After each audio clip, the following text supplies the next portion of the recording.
네, 안녕하십니까. 김선생의 서울 이야기를 진행하는 강사 김효입니다. 이번 시간에는 한남동으로 넘어가는 버티고개라는 제목으로 말씀을 드려보도록 하겠습니다. 지금의 한남동에 해당되는 것이 바로 이 한강진이 되겠고요. 이 한강진으로 넘어오는 고갯길이라고 하는 것은 목멱산, 남산에서부터 내려온 남쪽으로 뻗쳐 있는 산자락에 바로 고갯길이 부하어치라고 쓰여져 있는 것이 바로 이 버티고개가 되겠고요. 또 한편으로는 이 남동쪽으로 뻗어서 응봉을 이루는 단절하게 이런 고갯길들도 이 버티고개라고 불려서 이 지역 정에 나타나는 한남동 쪽으로 약수동이나 아니면 장충동 쪽, 이태원 쪽에서 넘어오는 고갯길들을 통칭해서 버티고개다 이렇게 불렀다고 볼 수가 있겠습니다. 자, 이 버티고개가 중요한 이유는 바로 이 남쪽으로 내려가는 중요한 길목에 해당되었기 때문이라고 볼 수가 있겠는데요. 이 서울의 하나의 한양 도성의 전체적인 형국을 보게 되면 주산에 해당되는 이 삼각산 인수봉이 마치 애를 업은 형국으로 되어 있다는 거죠. 그래서 이 애의 기운이 이 한양 도성 밖으로 빠져나가는 것을 막기 위해서 서쪽에는 모악산을 두고 그곳에 떡고개를 뒀다는 거죠. 애가 빠져나가는 것을 달랜다는 그런 의미가 되겠고요. 남쪽으로는 벌아령이라고 하는 명칭을 두어서 남소은 밖에 고개를 아이들이 나가면 호되게 꾸중을 해서 혼을 내서 나가지 못하도록 함으로써 결국 한양도성이 갖고 있는 이러한 땅의 기운을 지키려고 했었다라고 보시면 되겠고, 거기에 맞추어져서 대문과 소문이 설계되었다고 볼 수가 있는 것이죠. 그래서 대문으로는 북쪽에 숙정문, 남쪽에는 숭례문, 서쪽에는 돈이문, 동쪽에는 흥인지문을 두게 되었던 것이고요. 소문으로는 창의문이 북쪽에, 또 동쪽에는 해화문을 두고 서쪽에는 소위문을 두었는데 남쪽에는 문이 두 개였었던 것이죠. 먼저 만들어졌던 것이 남소문이 되겠고요. 예종조 때 이것이 음의 기운이 드세다. 그래서 새롭게 광인음을 이렇게 만들게 됨으로써 남소문은 두 개가 남게 되었지만 문은 폐쇄되었을지 몰라도 바로 이 남소문으로 넘어가는 이 고갯길, 이 벌아령의 기능은 그대로 존속이 돼 와서 오늘날까지 이루어진다라고 보시면 되겠습니다. 지금 한남대교로 넘어가는 함남대로가 이 장충당 고갯길을 넘어가는 것과 또 한편으로는 이태원으로 넘어가서 여러분들 지금 이곳은 한강진역과 버티고개역이 있는, 그래서 이태원 쪽과 약수동 지역으로 이렇게 중간에 이런 역들이 지금도 역의 이름으로 남게 됐던 이곳이 통칭해서 버티고개다 이렇게 볼 수가 있는 것이죠. 자, 이곳의 고개 이름이 정말 다양하게 붙여지게 되는데 이렇게 이름이 많았다는 것 또한 이 고개가 그만큼 중요했었다라고도 얘기할 수가 있겠습니다. 그래서 결국 한남동으로 넘어가는 장충동, 약수동 쪽에서 오는 고개를 통칭해서 버티고개라고 불렀다고 하는데, 이 버티고개의 어원으로 들고 있는 것들이 많이 있는데요.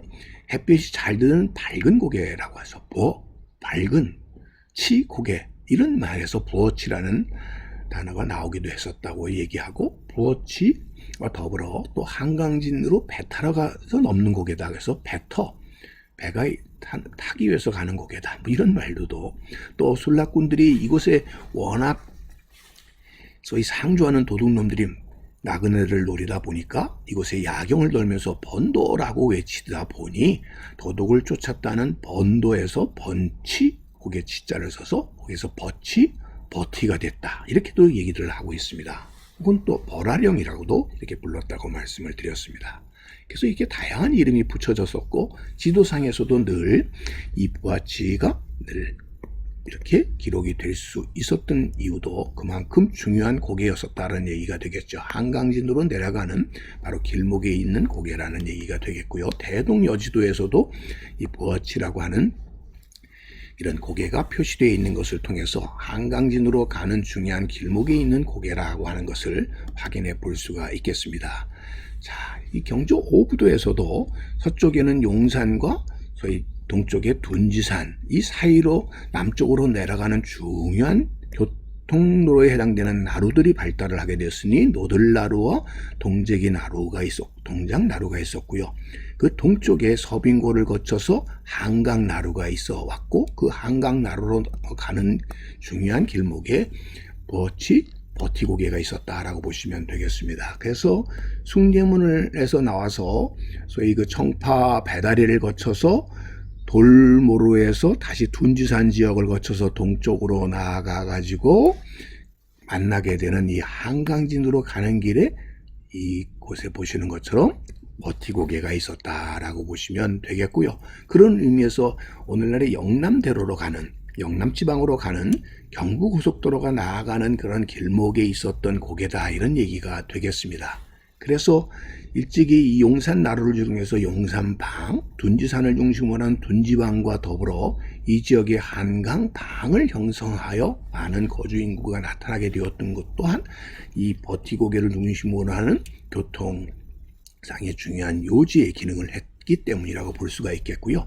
20세기에 들어와서 일제강점기 때에 바로 이것이 한강진이었었던 곳이 소위 한남동으로 이름을 바꾸게 되는 지역이 되겠고요. 여전히 여기에 새롭게 도로망들이 이렇게 놓이게 되면서 이태원 쪽으로, 장충동 쪽으로, 약수동 쪽으로 가는 바로 중요한 길목에 이 버티고개가 있었다라고 볼 수가 있겠습니다. 그러나 점차 이 한강진을 중심으로 하는 이 길이 이 대중교통의 노선상에서는 전차 벗어나게 되면서 당시 1930년대 전차나 버스 노선도에서는 그 중심적인 기능을 잃어버리게 되었다라고 보시면 되겠고요.